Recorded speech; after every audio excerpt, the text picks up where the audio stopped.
Why then do you live back in the days? Don't be left behind. Join the new normal of digital world. Let radio and television be at your fingertips. Get news and current events, entertainment, sports, kiddies programs, and more at your beck and call on Al-IyamoyeTV and radio. Just visit and subscribe to our YouTube channel. Follow us on all social media platforms. Then you are a global citizen. Al-IyamoyeTV and radio. Voice of the voiceless.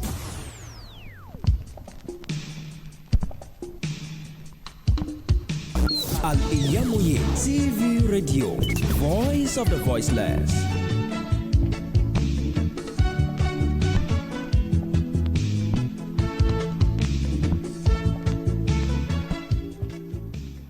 Well, let me welcome every one of you to today's show on the Politicos.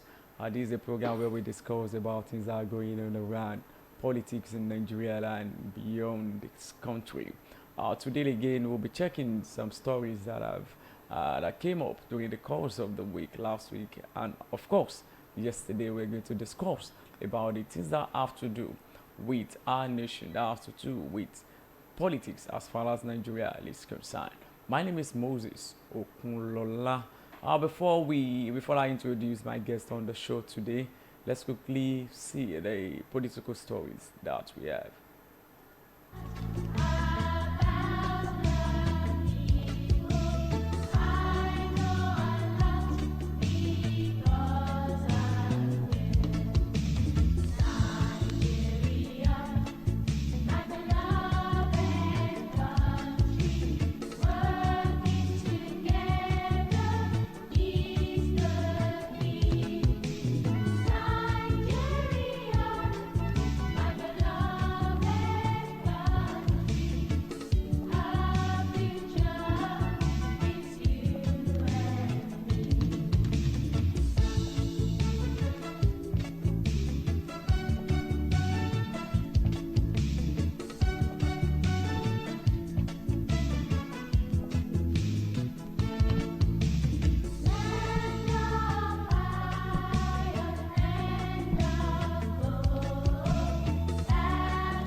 Welcome back on the show, The Politicos on Al-IyamoyeTV and radio.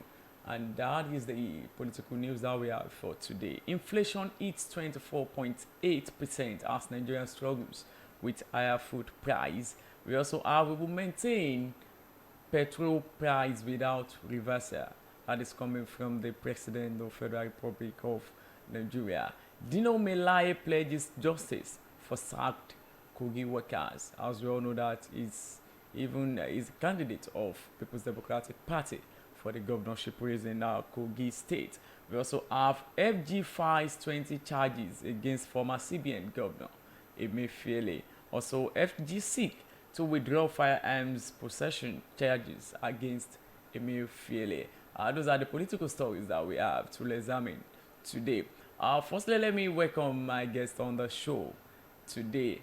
As you all know him, that he's a political analyst, he's a journalist, and he understands politics very well. Let me welcome Comrade Olufemi Bashorin on the show today. Thank you for having me today. Thank you very much. We recorded about 2 weeks ago. Is it 2 weeks or 3 weeks ago?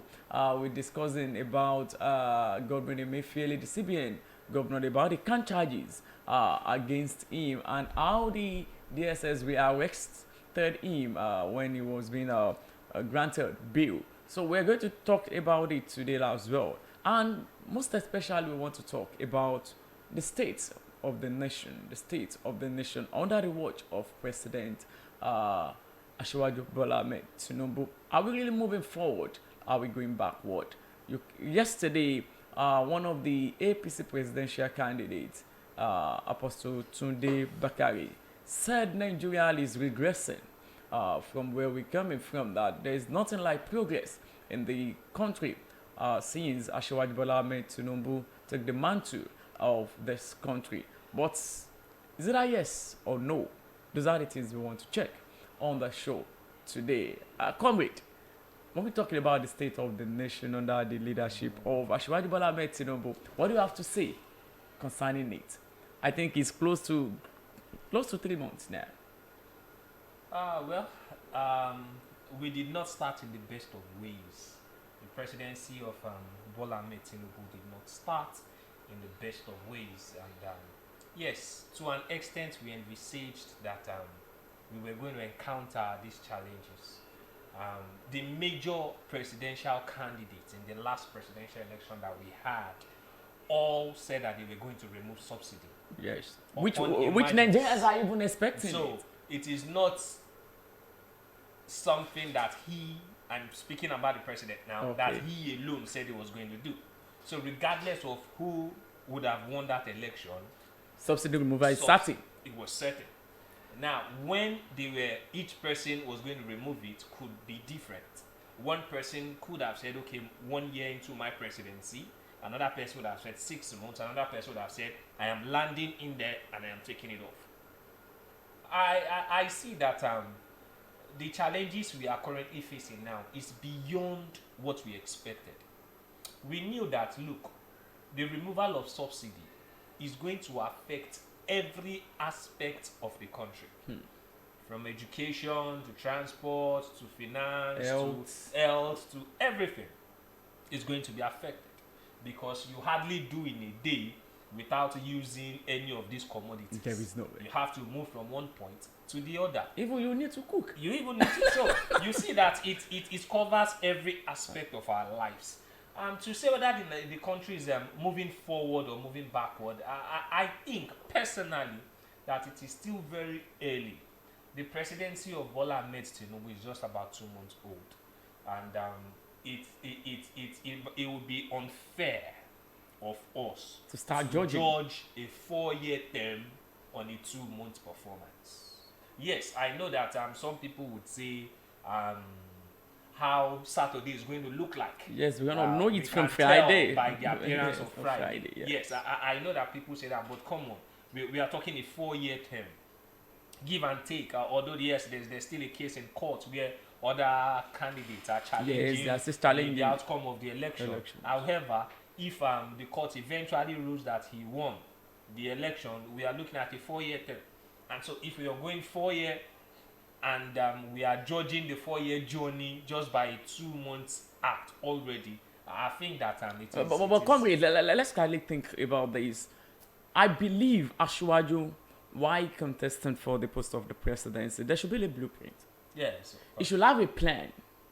Because as a person contesting for the post of president, you will definitely, even, don't let us talk about manifesto here, you will have some plans for the country. Now, should we say the game change or the plan change when Baba gets to the seat? Well, the thing is, until you are in the position, you can have an idea of what it takes, what it entails, what it requires for you to perform when you are there. If you're not in it, you don't understand. You don't know how it goes. I remember when I was contesting student union back then.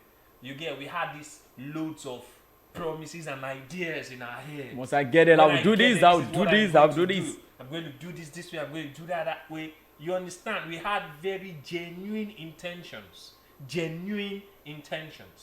But when we got there, we realized that, look, it is not as easy as we imagined. It requires a bit of sacrifice, effort here and there. And so we said, look, come guys, sit down. We can do this. It is going to be difficult. It will require more effort than we anticipated. But it is still doable. So for everybody who is, that is why you see, even when we have a presidential debate or governorship debate, for a person who is rerunning, who has spent 4 years, wants to spend another 4 years, when they are engaging in that debate, that person has facts and figures. And that's why it looks like in the debate, they are doing better. Because they've been in that office before, yes, and they have the adequate experience. They have everything at their disposal. Others may project, may estimate, but will not have those facts handy. which means that with their projections and estimations, when they eventually get to that seat, there will be a need to shift and change some things. Things may not go as planned. Yes, to fit in to the current reality of the situation. So to say whether our president had a plan and the plan changed and all of that, yes, I do expect that his plan before he was president was what he was just going to implement the moment he gets there. There will be a need to tweak some things eventually when you get there. Some things will become obvious to you. Remember that until you are the president, there are certain presidential there are certain pieces of information that are classified that will not get to you. Now you are on that seat. You have access to this information. You now know. Your eyes will be open to Your different eyes are things. now open to everything. You can then tell that, oh, okay, this is the plan we had for this. These blueprints may not exactly work as we have planned it, but we can still take part of it and then bring this, put them together and still get something good going. But then I think that our president, of course, has a plan.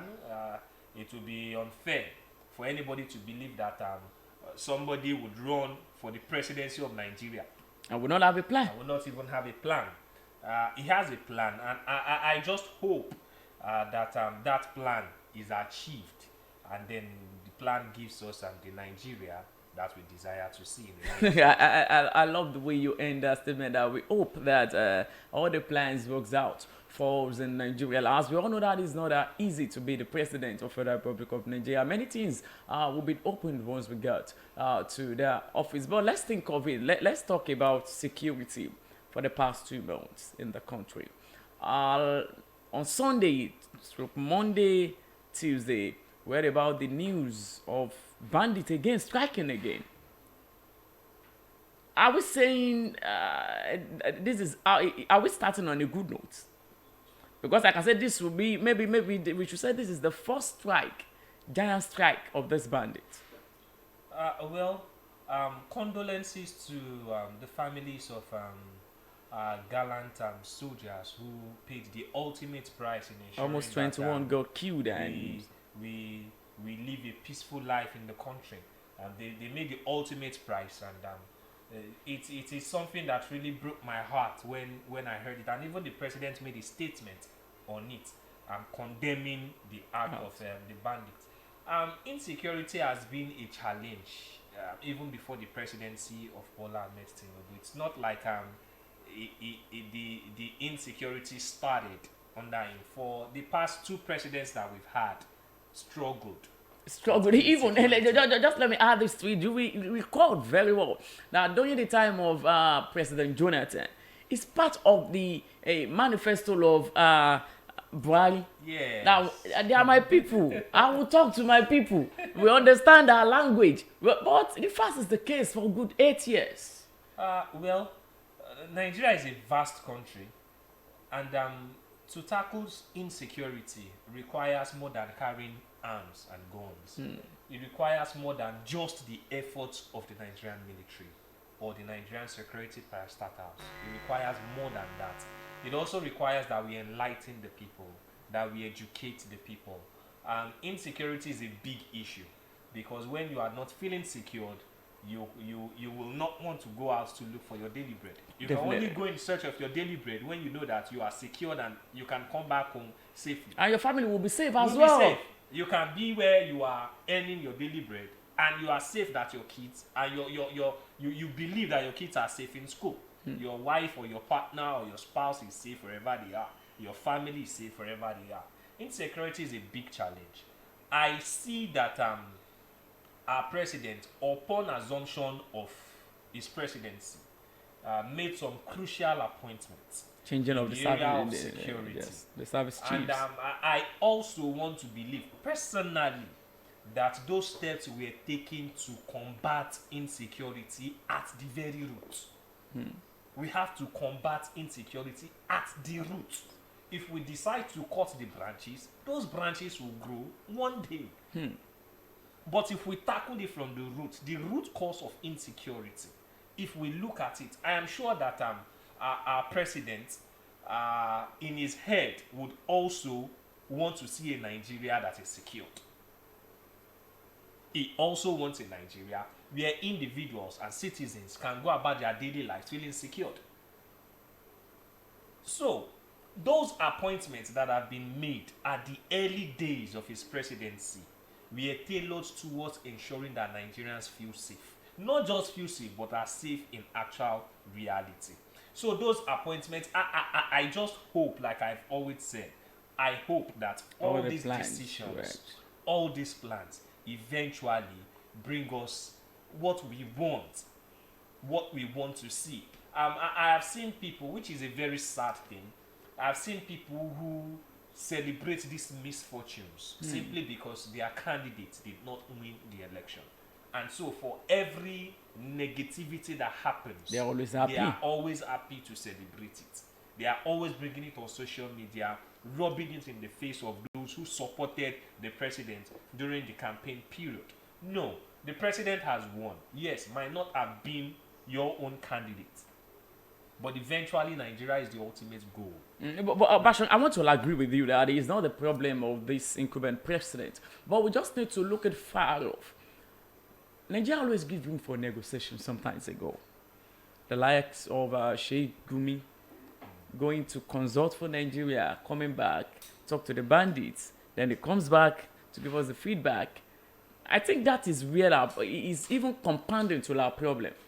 Aside from that, there are some people, some Boko Harams that, when they got arrested, Nigeria will say they pardon them. We need to train them on how to do different works.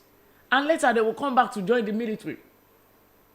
Is it not a problem? Are we not rolling in the same problem? Is it good for us as a country to pardon them? Well, like I said, tackling insecurity goes beyond carrying arms. You need more than guns to tackle insecurity. You need more than bombs. You need more than officers of the Nigerian military. You need more than military tactics. You need more than all of this to tackle insecurity. Now, at the point of recruitment, at one time I remember we were running a campaign for young girls in the northeastern part of Nigeria. It was at one time when Boko Haram was still the attacks of Boko Haram was still very rampant. Upon speaking with a few people that I met there, they made me understand that some of the recruits of Boko Haram were forced into it. They didn't willingly join the group. For example, the group comes into their community in the middle of the night, kills some people, and then just rounds up some young men and take them away. Now they take them away, they start to train them in the bush. Now for survival's sake, they will need to join. For survival's sake. It's not really because they want to, but then for survival's sake, many of them will join. Now they're part of the group.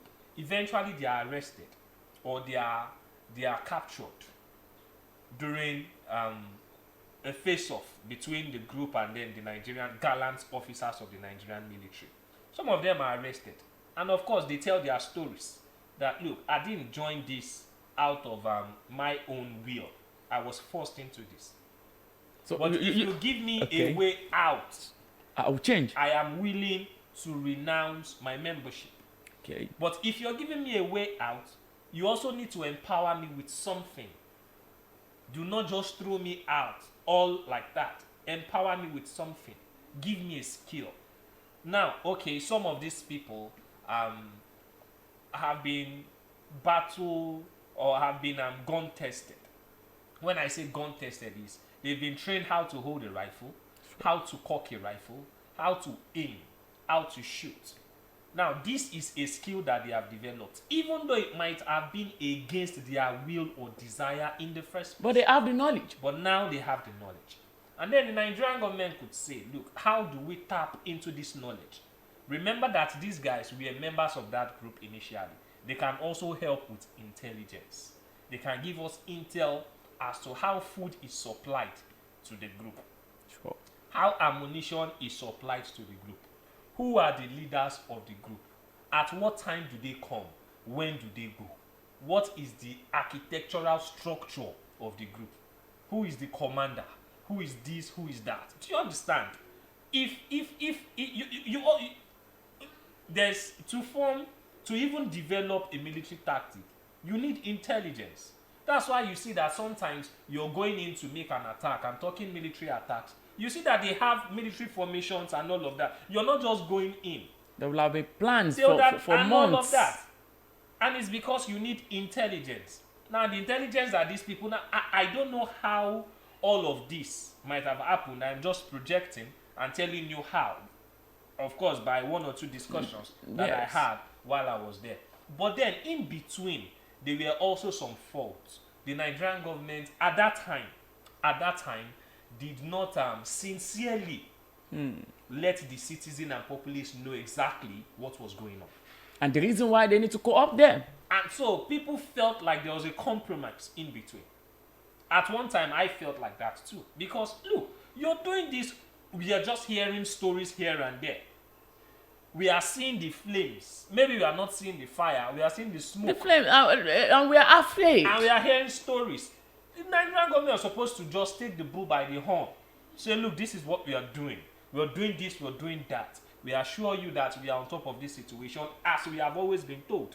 That, yes, we are on top of the situation. We are doing this, we are different doing that. visits. But I think the silence of the government led to people believing different things, which sparked fear here and there, doubt here and there. People are starting to say the Nigerian military have been compromised. Even the invasion of the, I think, is it not Kaduna? Yes, the Nigerian Defense Academy. I think that is... It is a very sad one.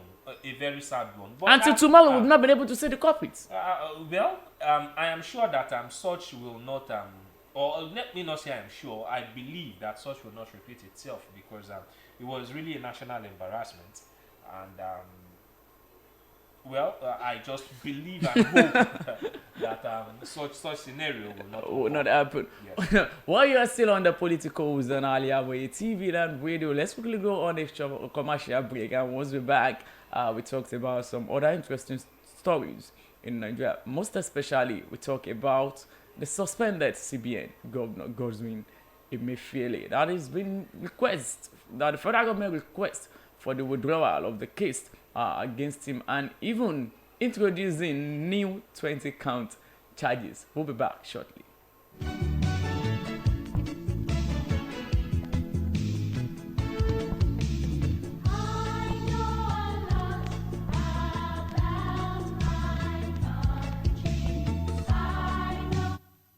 Thousands have been disappointed severally in their bid to see greener pasture abroad. To those quack in the traveling agency business, it is a rocket science. That is not our case at Tausaf Travels and Tour. We have in-depth details on how to successfully, without stress, help you process and secure your visa to anywhere in the world. Do you want permanent residential visa, visiting and tourism visa, student visa to places like Europe, America, Asia, Africa? It's no big deal to us at Tausaf Travels and Tour. Our years of experience and expertise speaks volume for us. Let's process and secure visa for you to UK, USA, and Canada within a twinkle of an eye. We offer Hajj and Umrah services to our Muslim faithfuls. What are you waiting for? Consult us at number 9 Tausaf Central Mall, Sholanke Street, behind Laroy Hotel, Abiola Way, Abeokuta. 0802 733 0900 or 0806 578 4060. Stop wasting money. Pay for peace of mind. Talk to Tausaf Travels and Tour. Gbogbo aláfẹ́ tó gbayì tó fẹ́ wọṣọ yìí ṣoge tó bágbàmú ló ń kọjá lọ sí House of Zion. House of Zion, the name I know when we talk of top-notch fashion, quality materials and class. House of Zion, lẹ́tí máa rójúlówó Turkey wears, Egypt and Malaysia clothing, Dubai, àwọn designer bags lóríṣiríṣi, àwọn ìtẹ̀lẹ̀ bàtà tó jiná tí wọ́n fawọ́ original ṣe, àwọn aago kájọ́ tó ń ka wákàtí ọjọ́, designer sunglasses and perfumes, pẹ̀lú àwọn gbogbo nǹkan tóbìnrin àsìkò fi ń gbafẹ́ lò gbà. Mo débẹ̀ ojú mi ń ṣe kámi, èmi ni ó rà, èmi ni ó mú. Gbogbo ẹ̀yin mùsùlùmí ẹlẹ́sìn tẹ́ gbòógè gbọ́n pa fashion tẹ wá nílò jàlábíà hijab àti àbáyà lóríṣiríṣi House of Zayana lẹ́ẹ̀ tí rí gbogbo ẹ̀ rà. House of Zayana wà ní 52 ọlọ́run ṣògo road adjacent Redeemed Church Agape Parish ọlọ́run ṣògo Abẹ́òkúta. Lórí Instagram House of Zayana 08165688618 House of Zayana ilé ìtajà tá a ti ń tojúlówó aṣọ àti nǹkan aṣaralóge tí ń gbéni níyì.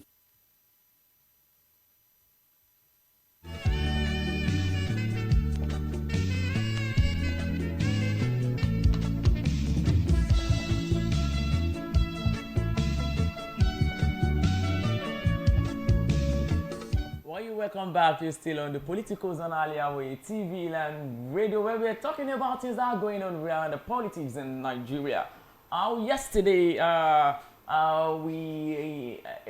should we say they unveiled a story, or we just come across the story or so? Yeah, the federal government is seeking to withdraw the charges of illegal possession of firearms against Godwin Emefiele, the suspended CBN governor.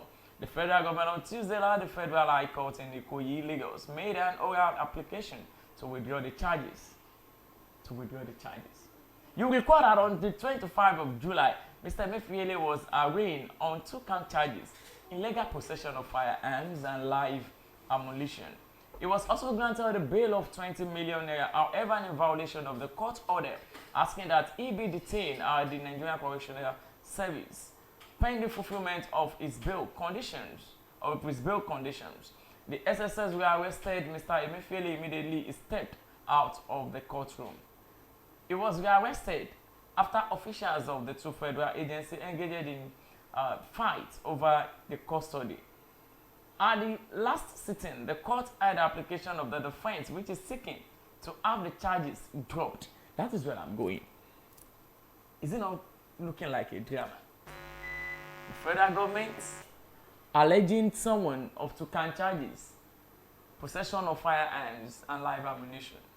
The federal government coming back again to withdraw the cases, the two cases, and introducing another 20. I think, I don't know, where are we heading to? Or what do you have to say to this? I think that the government is not handling this situation using the right approach. They are messing the situation up, and it is really not a good thing to do. At the point where this issue came up, when the arrest of Godwin Emefiele, the former CBN governor, was announced, people felt like, yes, we are going to get justice for what the story has been done. flaunts all social medias. And one thing that made me started to see Nigeria as a growing nation was that there was no section or a particular religious group of people who attributed him to them by saying he is one of us. You are maltreating him. You are treating him wrongly. There's nobody even coming out to defend him. Everybody just left him to his fate. If you're innocent, fine. If you're guilty, you go for it. I expected DSS at that point, having the support of Nigerians that much, to be sure of whatever charges they were going to level against him. Even before arresting him, DSS has grown to an organization where if it is reported that a person has been arrested by DSS, you know that investigation has been carried out. The agency is so sure of their investigation and the outcome of the investigation. They have done the homework so much that even if it is reported, people know that, look, if these people get a hold of you, you are gone. You are done for, because they will not come for you unless they are sure. Well, if that is the case. Emefiele was arrested, I just thought in my head, like, look, even if it's a 3-count charge, 4, 5. This man just needs to go. I just saw that, look, there was no escape route. In my head, I just thought of it. I don't see There's an no escape way route. we will get out of it. But then when it was also announced that the charges were bordering on illegal possession of firearms and live I was ammunition. amazed. CBN governor that deals with money, I don't. I was amazed. What's the correlation I between the started two? to question what I was reading. Could this be true? I decided to check my other source. I found out that it was still the same thing I read. That's all. I was asking myself what's going on. This is not what we should be seeing. We're expecting something more concrete. We're expecting something more solid. This is not what we were expecting. And in his first appearance in court, court granted him bail. In his first appearance in court granted him bail. And then we saw that show where the DSS had a face-off with officers of the Nigerian Correctional Office. And it really was a bad thing. I don't think that anybody in his right senses would justify what happened there. And now, only for the government to seek or apply to withdraw those charges. And then replace them with 20 charges. Even let's say upon investigation that they've been able to investigate. Can't you investigate as in, did it require this long duration to carry out the investigation? We are talking an agency of intelligence gathering. Gather all the intelligence before you move on a person. Now it is looking like a drama. It is looking like a movie. It gets to a point, they talk about it and everybody gets disinterested. Like what? Because at the time this case came on board, I remember vividly the interest of Nigerians. We wanted to know the outcome. What is going to happen? We were just on it. Then, what is going to happen? What will be the outcome of his arrest, his trial, and everything? But eventually, when we got that 2 count charges, okay, 2 count charges, yes. Fine. But come on, illegal possession of firearm, the former CBN governor. Okay, yes, say he was in possession of firearm illegally. What other charges? And then those were like, my goodness. And now you're replacing those 2 charges, seeking to replace those 2 charges with 20 another 20 count charges. Where were those 20 count charges Before. when you were alleging him of possessing firearm illegally? And Nigeria are patiently waiting. Let's even see the 20 count charges. It is beginning to look like a joke. And I'm sorry to say that. It is beginning to look like a joke. It is beginning to look like a drama. Let us get this thing rightly. Let us do it. DSS at that time, and even up till now, has won the confidence of Nigerians. We want to believe that if DSS picks you up, There is thorough investigation. They've gone through different process before they can pick you up. They will not just wake up one morning and say, oh, okay, they reported him, let's go. Series of investigations, confirmation of reports, Even of here and there. thinking of that person of high profile. Yes, High profile person. So you don't just carry out an arrest, proceed to the court for trial, when you have not solidified your investigation. So this is a huge dent on DSS as an organization. Even on the part of the country as well. Yes, it's a huge one. I really feel bad that it is happening this way, because the confidence that Nigerians have in the DSS is reducing. Mine as well is reducing as a result of what we are witnessing. I am not happy as a person. I am a Nigerian. I want to see all these things work. I want to see them work. And where it affects me too, I want to see it work. If we are going to be dealing with a high-profile person, let us deal with that high-profile person in a high-profile way. Like the likes of Dansuki. Let us do it the way it should be done. So if you're going to court with a 5-count charge, you know that, look, we might not secure The 5. conviction for all 5-count charges. Well, at least could secure conviction for 1 or 2. But now you have come with 2. You got a bill.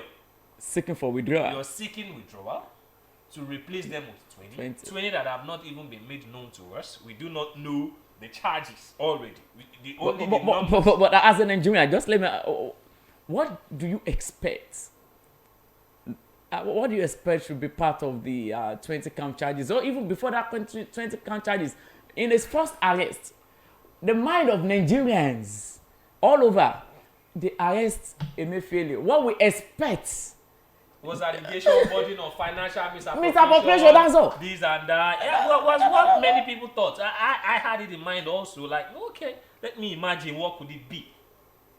But I thought maybe during the process of this, I don't want to call it coloring money, these changes are redesigning of our nairas. You know, when they're going to, if they want to allege him on that, you know, they will need to draw the former president as well.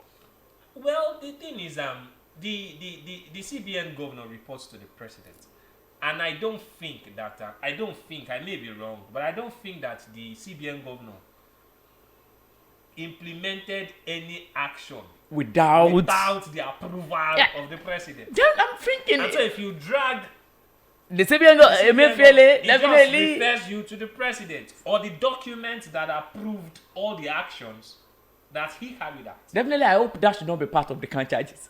Well, if it is, regardless of whose horse is God, see, Nigeria is a country. Nigeria is bigger than any individual. Nigeria is bigger than any individual. Sorry, Nigeria is bigger than every individual. But I've not seen it before in this country. Maybe the ex-president, ex-governor coming back in the dock. Especially talking about the presidency. Ex-governor. We've had ex-governors. Yes, let's talk about ex-presidents. It's not in my place to say that one president was this or that. No, I don't have a means of investigating. I am just a citizen. I'm just talking about Nigeria in recent time. Yes, in recent time. Okay. Let's start from maybe 1999 up to date. Well, like I said, Nigeria is a growing country. We are growing gradually. Even countries who witness it today did not start up just like that. Gradually, people get there. At one time, you dare not touch a former governor. He was so powerful that, come on. But today, we see governors getting picked up. We see governors arraigned in court. We see governors running helter-skelter on one accusation or the other. We're still waiting. We didn't have all of that some many years ago. Sure. So Nigeria is a growing nation. I believe that we will get there. Well, just to wrap it up on the show today, let's quickly reflect on, we call it the scene that happened at the National Assembly, where the Senate President trying to, is it a drama? At times when I watch it, it's more or less like a script. Or maybe he said it unconsciously, and later when he knew that, I'm alive, but I just need to change. But which Nigerian are we building with these lawmakers? Is it really right enough? You are going for vacation. We're talking about Nigeria where we don't have money. We complain there everywhere. There's no money in the country. We're battling with this, and a commoner. You see, in Nigeria, I believe, is it that you are poor or you are rich? We always deceive ourselves that average earner. Is it that you are poor or you're rich? Now, when the poor are seeing the so-called rich, the so-called politicians joking with their funds, with their money, because when I heard that story, I was like, wow, there's one poor man sitting down at home, but they're going on vacations. They're even having something to take home on vacations. Having excessive spending on this National Assembly. I felt bad here when I saw it. The statements credited to the Senate President that a token has been sent to their bank accounts to enjoy their vacation. It is a very wrong signal that was passed, and while it is something very wrong that at the expense of the people, we carry out some decisions at the leadership level. I, for one, as a person, I've always advocated that people should earn what they deserve and what has been stipulated by law. If you have anything beyond that, and the government is requesting the citizens to sacrifice for the good of the nation, to endure the current economic hardship for the good of the country, it is also expected that our leaders should do the same. There should be some sacrifice. It is expected that our leaders should do the same. The burden, the economic burden, should not be placed only on the citizens. It should also be placed on the leaders as well. That statement is a statement that I rather than get upset like many people did, I was questioning a few things. Is this the norm? Is this the first time? Did this happen with previous national assemblies? The 8th assembly, 9th, 7th, and all of the way back. Was this the norm? Was this how it happened? We only know this now because it was said on live TV. If it was not mentioned on live TV, no one knows. Well, it would have just been hearsay. It would have just been hearsay. Oh, they said this. Even the Senate president was trying to. And then, of course, yes. To the package. Tried to adjust the situation by withdrawing that statement and replacing it with the statement that prayers have been sent to the individual emails of members of the National Assembly. I feel bad that it is happening, but I also think that there is a need for us to question the concurrency of it. Is it something that has just started with this assembly? I don't want to believe it just started with this assembly. Is it something that has been happening previously? I think that these are the questions that we need to ask ourselves. These are the questions that we need to dig deep into, to confirm and just to know. And if this is the case, what can we do to ensure that it does not continue this way? In fact, I was surprised. While we are talking about there's hardship, there's no money, there's this, they're even clamoring for a new set of cars. It's why I said. And it's not as if they trek. Maybe they come through a bike. No, you see, there are some things. For you to be a senator in Nigeria, yes, you are okay. Even for you to vie for that post, you are okay. Now, you got to that position, is it now mandatory that the federal government should get a new set of cars for them? Like I said, if you're requiring the citizenry to sacrifice, the leaders should also have to sacrifice. You don't expect sacrifice to be on the part of the citizens alone. No, it doesn't work that way. We need to balance the equation. If we're going to balance the equation, you're requesting me to sacrifice something. Yes, I am willing to sacrifice. I am ready to make sacrifices for the good of our country. But what are you going to do for? Sacrifice. Sure. What will you also be sacrificing?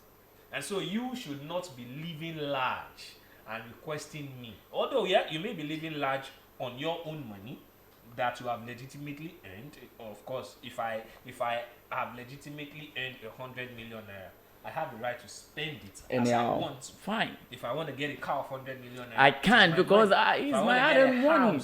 Of 100 million naira, if I want to throw a party of 100 million naira, it is my money. I have legitimately earned that. But this is our money. But now this is our money as a country. And so if sacrifices have been made by me as a citizen, it is also expected that our leaders should do the same. It is expected that our leaders should do the same. We just pray, and we're just pleading to our leaders and the President of the Federal Republic of Nigeria that much is expected from this administration. People are eager to see how this administration will go. And this is about 2 months, and we're still anticipating to enjoy more goodies in this administration. And to our senators, our lawmakers, or people in the realms of affairs in Nigeria, you just need to understand the fact that the citizens are not smiling. The citizens are not smiling as things are not going on the normal way in this country. So we talked about the exchange rate, the rate of naira to dollar. You know, things are not even just going. Even to eat 3 square meal a day in Nigeria now, it is a big sacrifice. I'll be comrade. I don't know, you know, it's not something as easy as we always think. There's economic difficulty. Like seriously, you know, when your expenditure is more than your income, there is a problem.